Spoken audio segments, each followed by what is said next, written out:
18 రోజుల తర్వాత కొంత బయటకు వచ్చారు. అయినా మీ మీద కేసులైతే ఆగట్లేదు. తాజాగా ఈరోజు కూడా కేసులైతే నడుస్తున్నాయి. అంటే అంబటి రాంబాబు మొదటి నుంచి కోరుకుంటున్నది కూడా, అంటే మీరు ఫస్ట్లో ఇటీవల కాలంలో చాలా కాలంగా మీరు అరెస్ట్ పెడితే అరెస్ట్ చేయండి, నన్ను జైల్లో పెడితే జైల్లో పెట్టండి అని పదే పదే కోరుకున్నారు. నాకు ఇది కావాలి, నన్ను చేయండి చేయండి అరెస్ట్ చేయండి అని.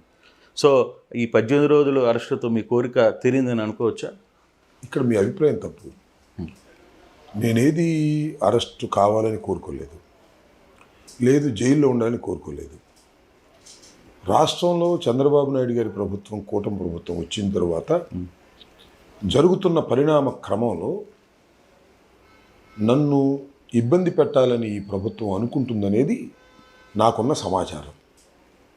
దానికోసం నేను ప్రిపేర్ అవుతున్నాను. ఏది ఏమైనా అంబటి రాంబాబుని అరెస్ట్ చేయాలి, అంబటి రాంబాబుని ఇబ్బంది పెట్టాలి. అంబటి రాంబాబు ప్రతిసారి ప్రతి దానిలోనూ మాట్లాడుతున్నాడు కాబట్టి అతన్ని కాస్త భయానిక వాతావరణంలోకి తీసుకువెళ్ళాలి అనేటువంటి ఒక ప్రయత్నం ఈ ప్రభుత్వం దగ్గర ఉంది అనేది నాకు చాలా స్పష్టమైన సమాచారం ఉంది.